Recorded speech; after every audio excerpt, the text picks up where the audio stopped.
인공지능 네 번째, 기계학습의 두 번째, 회귀 이론에서 회귀 모델 훈련 얘기를 시작을 하겠습니다. 네, 회귀 모델의 훈련은 다른 모든 인공지능 모델도 비슷한 과정을 거칩니다. 그래서 다른 인공지능 기술 얘기할 때는 훈련에 대해서 이렇게 자세하게 얘기하지는 않겠습니다. 먼저 손실을 정의하고, 그죠? 손실이라고 하는 것은 예측값과 실제값의 차이를 의미합니다. 그래서 이 손실로부터 손실 함수를 정의하고요. 그 다음에 최적화 과정을 거칩니다. 최적화 과정은 손실을 최소화하는 형태로 파라미터를 변경하는 과정입니다. 그리고 나서 손실이 충분히 감소될 때까지 반복하는 과정을 거치게 됩니다. 그럼 먼저 우리가 손실 정의부터 한번 얘기를 해보죠. 손실의 정의는 손실 함수를 정의하는 겁니다. 이거 로스 함수라고 하는데, 이 로스, 손실이라고 하는 건 예측값, 프리딕션, y-hat이라고 쓰겠습니다. 이 값과 실측값, 그라운드 트루스, y라고 쓰겠습니다. 그 두 개 차이입니다. 예측값은 모델의 결과로 얻어진 값입니다. 여기서 우리가 모델을 어떤 교재에서는 하이포테시스, 가설이라고도 하는데, 이 h 세타의 x라고도 씁니다. 여기서 이 세타가 파라미터인 거죠. 실질값은 실제 데이터를 관찰해서 얻은 값인데, 그라운드 트루스 또는 정답 또는 레이블이라고 이름을 붙입니다. 자, 한번 이런 예를 보죠. 우리 친구 철이가 있어요. 이 철이한테 물어봤더니 나의 키는 170cm야. 나의 체중은 72kg이야. 라고 하는 겁니다. 자, 그러면은 이 키는 입력이 됩니다. 입력 X가 돼요. 그래서 얘를 모델에 집어넣는 거죠. 이 머신러닝 모델이 하는 일이 뭐냐면은 키로부터 체중을 예측하는 모델입니다. 그래서 우리가 예측을 했더니 나오는 값이 y-hat이에요. y-hat이라고도 쓰고 또는 h 세타의 x라고도 씁니다.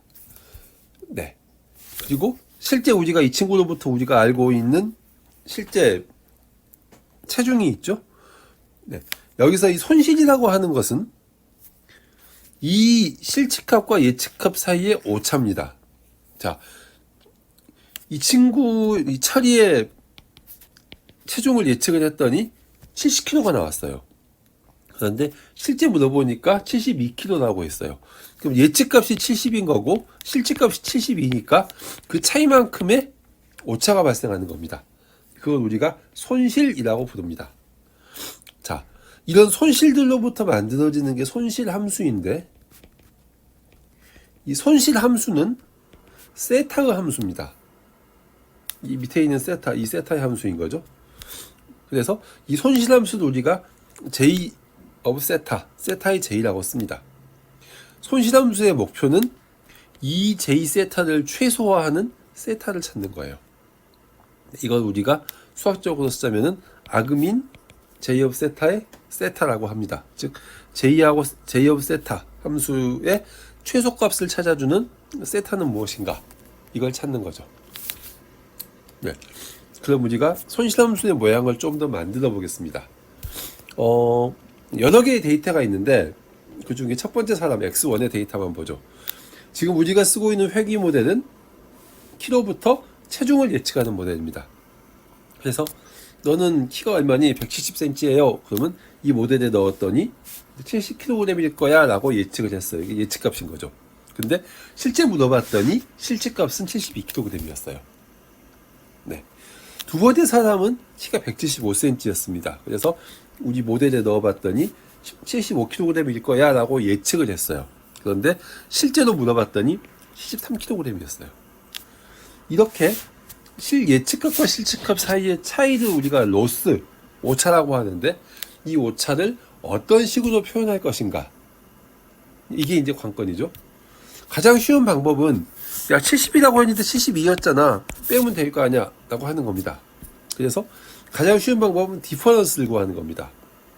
그러니까 우리의 예측값에서 실측값을 뺀 값을 이제 우리가 디퍼런스로 구하자는 거죠. 그럼 보세요. X1에 대한 예측 값은 70kg였어요. 그리고 x1에 대한 실질값은 72kg죠. 그렇습니다. x2에 대한 예측값은 y2의 해신데 이건 75kg죠. 그리고 y2의 실질값, x2에 대한 실질값인 y2는 13kg죠. 이거 빼면 어떻게 돼요? 앞에 있는 거 빼면 마이너스 2가 나옵니다. 뒤에 있는 거 빼면 2가 나와요. 두 개 더하면 0이 돼버리죠. 이렇게 그냥 차이만 가지고 구하면은 에러의 합이 0이 될 수 있습니다. 에러의 합이 0이라는 얘기는 정확하다는 얘기인데 이건 정확한 게 아닌데 정확하다고 잘못 판단을 하는 거죠. 이런 경우 우리가 어떻게 하죠? 네, 마이너스 2와 2를 다 살리기 위해서 절대값을 씁니다. 두 번째는 절대값을 쓸 수 있습니다. 이렇게 차이에 절대값을 씌우는 거죠. 그러면 70-72도 2고 75-73도 절대값은 2니까 더하면 4. 오케이. 에러와 에러가 서로 상쇄되지 않지만 대신 단점이 있죠. 그게 뭐냐면 자, y는 절대값 x. 이거 미분 어떻게 해요, 여러분? 이거 미분 어떻게 해요?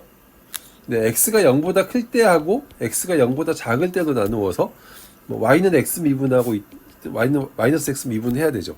한마디로 말해서 미분이 귀찮습니다. 그래서 이 친구도 탈락입니다. 어떻게 하면 좋을까요?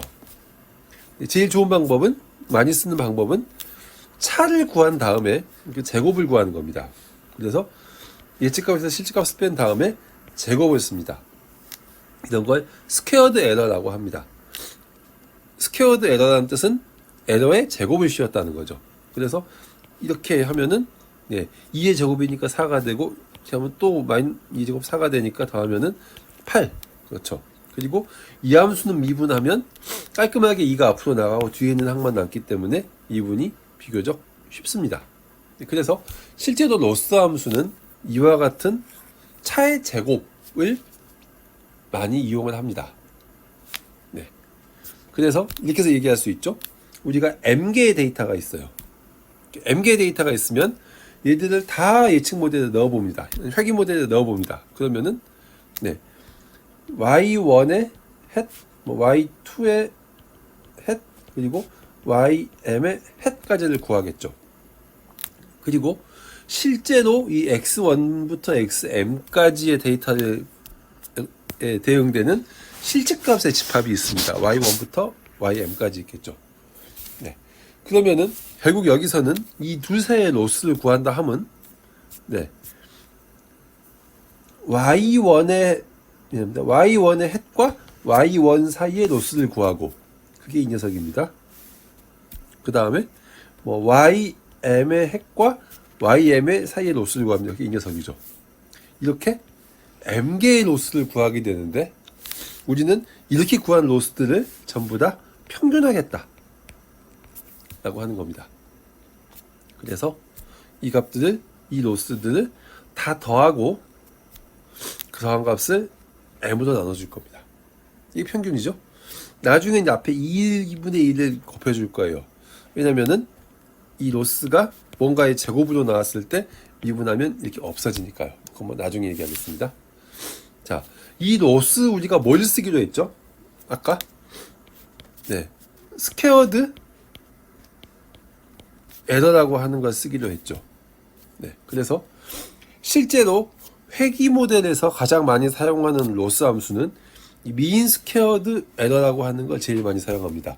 줄여서 MSE 이렇게 얘기를 하는데요. 이 MSE 로스는 i번째 데이터로부터 가져온 예측값이 xi에 대한 hf 세타고요.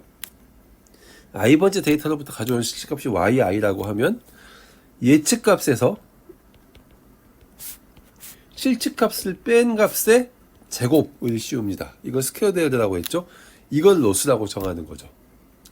그러면 보세요. 이 로스 함수는 우리가 어떻게 쓰기로 했냐면은 m분의 1의 시그마 i는 1에서부터 m까지 들어가고요.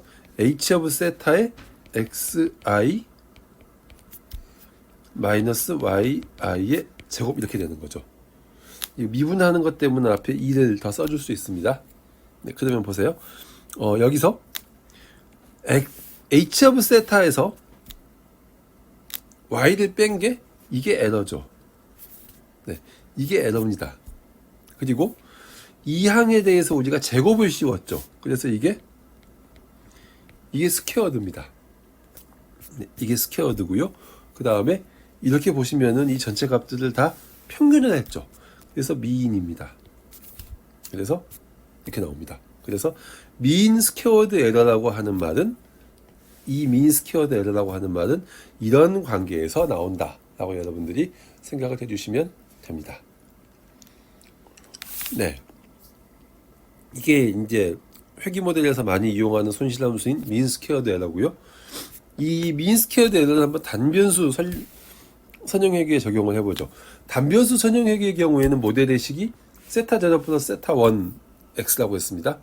그러면은 우리는 이제 이 식에다가 이 h of 세타 자리에 이 항을 집어넣으면 되는 거죠. 그래서 2m분의 1에 시그마 i는 1에서부터 m까지, 그리고 이 자리에 세타 제로 플러스 세타 1 x 마이너스 y i가 들어가겠죠. 그래서 제곱이 될 겁니다. 자, 이 식을 가만히 보시면 여러분, j는 뭐의 함수라고 했죠? 세타의 함수라고 했죠. 근데 세타가 두 개죠. 세타 제로, 세타 1. 그렇습니다. 그래서 이 경우에는 세타가 세타 제로, 세타 1 이렇게 두 개가 있는 벡터 형태가 됩니다. 그래서 이 J업 세타를 한번 그려보세요 라고 얘기를 하면 X축이라고 하긴 그렇고 독립변수의 축이 이렇게 세타 제로, 세타 1 두 개가 나옵니다. 자, 그럼 보세요. 세타 제로, 세타 1의 제곱 형태니까 네, 제곱 그러니까 2차 함수는 이런 포물선 모양이 나오죠. 그래서 이런 포물선 모양으로 그려지게 됩니다. 이 축이 뭐냐? J업 세타의 축이겠죠. 네. 그리고 이 임의의 세타 제로, 세타 1의 값을 주면 거기에 해당되는 값이 대응이 될 겁니다. 그래서 네, 이와 같은 형태로 우리는 손실함수의 그래프를 그릴 수가 있습니다. 오케이. 여기까지 이제 손실함수 얘기를 했는데 이제 그 다음은 최적화 얘기를 해야겠죠. 네. 최적화는 한마디로 얘기하면 손실함수 J업 세타를 최소화하는 세타 제로, 세타 1을 찾는 과정이라고 생각할 수 있습니다. 그래서 이와 같은 식으로 우리가 이제 표시할 수 있죠.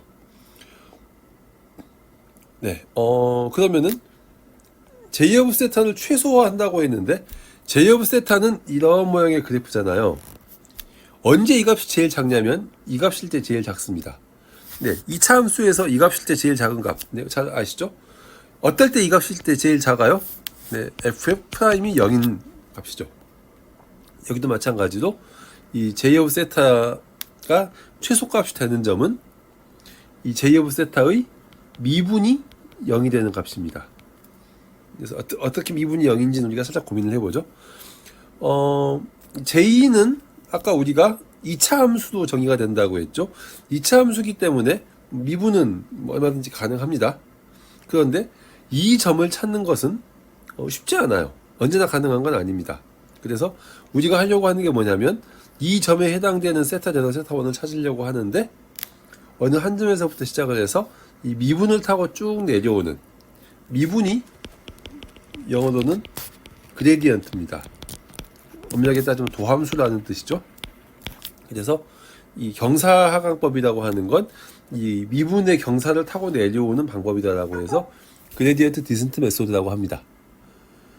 네, 그래서 이제 실제 여기서 이제 우리가 최적화에서 가장 많이 사용하는 방법은 이 그레디언트 디센트 메소드입니다. 네, 경사하강법의 식은 이렇게 표시할 수가 있습니다. 네, 이건 같다가 아니고요. 이렇게 대입하라는 뜻입니다. 이 노란색 세타 제로는 시작하는 점이에요. 그리고 알파는 진행 속도를 조절하는 건데 우리는 학습 속도를 조절한다. 그래서 학습률이라고도 부릅니다. 네, 이 식이 J를 세타로 미분한 건데 한마디로 말해서 이 방향인 거죠. 그런데 이 방향을 이 X축에 세타 제로, 세타 1 축에 대비를 시키면 이 방향이 됩니다. 그래서 시작점에서 이 미분 방향으로 알파벳만큼 이동해라. 그러면 이 점에 올 겁니다. 이 점이 새로운 세타가 되는 거죠. 그러면 어떻게 돼요? 또 이 점에서 다시 이 세타에서 또 알파 라운드 세타 라운드 제이를 한 다음에 그 점으로 또 그 다음 세타를 구합니다. 그리고 이 세타가 또 이제 와서 또 마이너스 알파 이걸 한 미분을 한 다음에 또 세타를 구하는 이 과정을 계속 반복을 하는 거죠. 네. 여기서 우리가 살짝 한 가지만 더 보고 가겠습니다. 이 미분이 나오잖아요. 네. 그래서 여러분들이 아마 고등학교 때 배웠던 미분은 아마 이런 걸 많이 했을 거예요. dx, dy. 네. 이건 우리가 상미분이라고 합니다. 변수가 하나 있는 경우죠. 그런데 이 세타는 세타 0, 세타 1이라고 하는 두 개의 변수로 이루어져 있기 때문에 상미분을 적용할 수가 없고 이렇게 편미분을 적용해야 됩니다. 편미분은 두 개 이상의 변수로 미분을 하는 그런 식인데 상미분의 결과가 데리버티브라면 편미분의 결과는 그레디언트죠. 이와 같은 j를 세타 0로도 미분하고 세타 1으로도 미분한 두 개의 값을 다 가지고 있는 일종의 벡터식이 됩니다. 네. 그래서 보세요. 만약에 fx가 x제곱이다 그러면 네. dx, df는 얼마예요? 미분하면 2x 되는 거 잘 알죠? 네. f의 x1, x2가 x1 제곱 플러스 x2의 세제곱이다 그러면 라운드 x의 라운드 f는 네. x1으로 f를 미분한 거하고 x2로 f를 미분한 걸 구해야 됩니다. 그래서 이걸 x1으로 미분하면 어떻게 돼요? x2는 상수와 같습니다.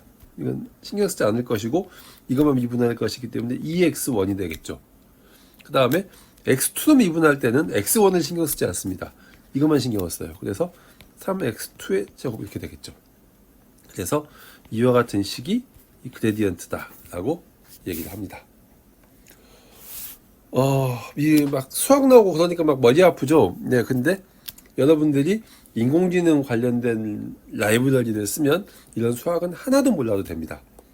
이거 왜 어려운 수학 얘기를 하냐고요? 기본이니까요. 네.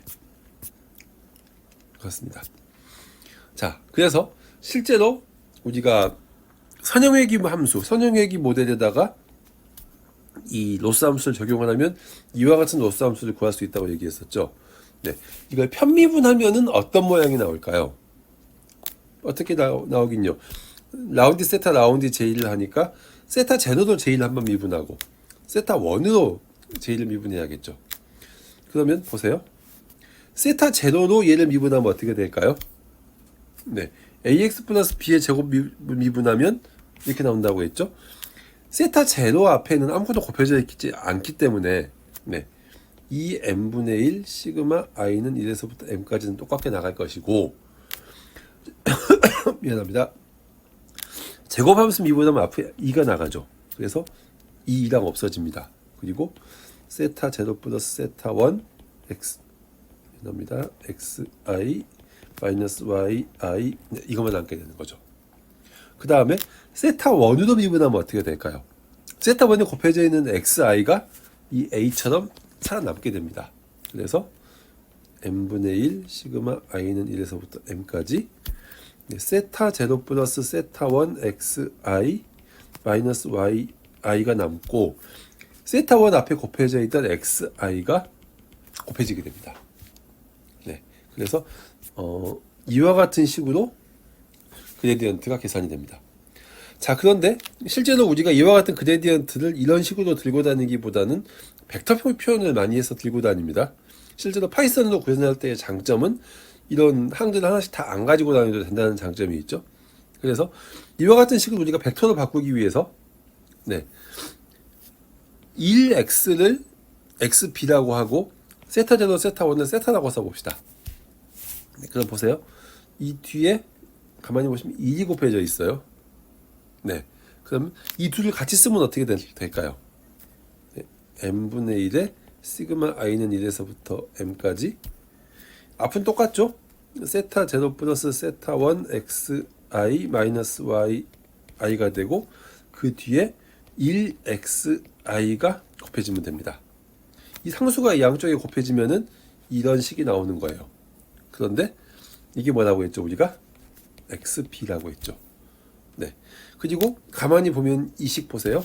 세타 제로 플러스 세타 1 곱하기 xi는 보시면은 세타 제로 곱하기 1 더하기 세타 1 곱하기 xi예요. 그래서 얘는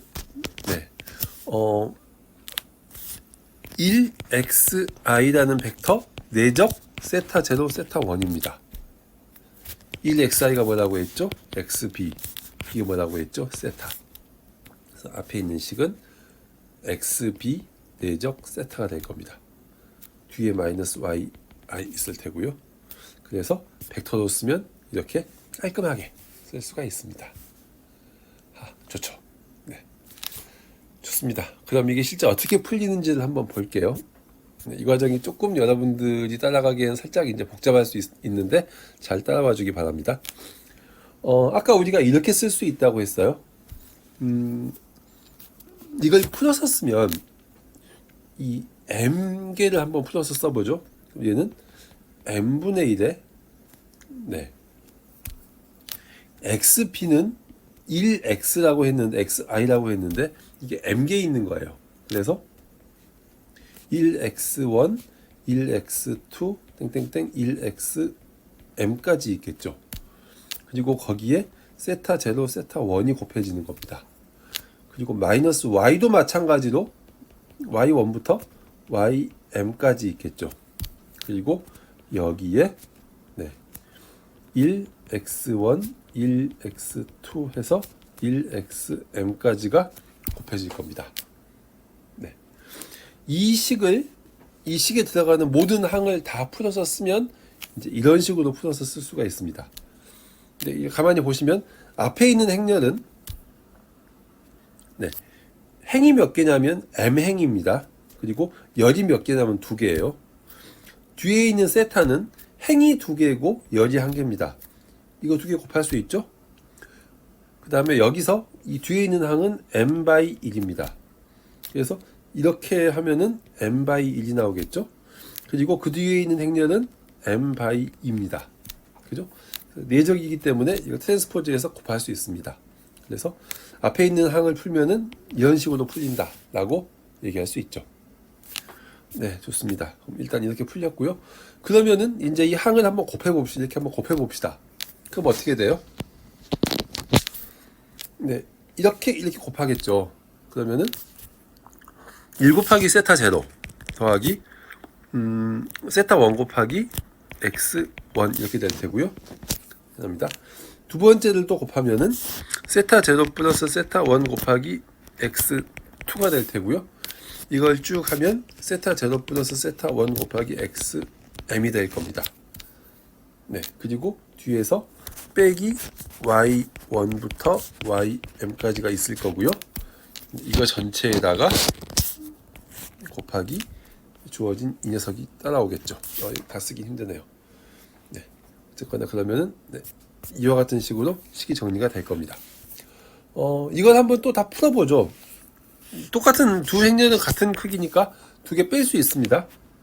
네, 그러면은 n분의 1에 세타 제로 플러스 세타 1의 xi 마이너스 y1이 될 거고요. x1의 y1이 될 거고요. 쭉 내려와서 마지막은 세타 제로 플러스 세타 1의 x의 m의 마이너스 y의 m이 될 겁니다. 그리고 거기에 1 x의 1 땡땡땡 1 x의 m이 들어가겠죠. 앞에 있는 행렬은 m by 1 행렬입니다.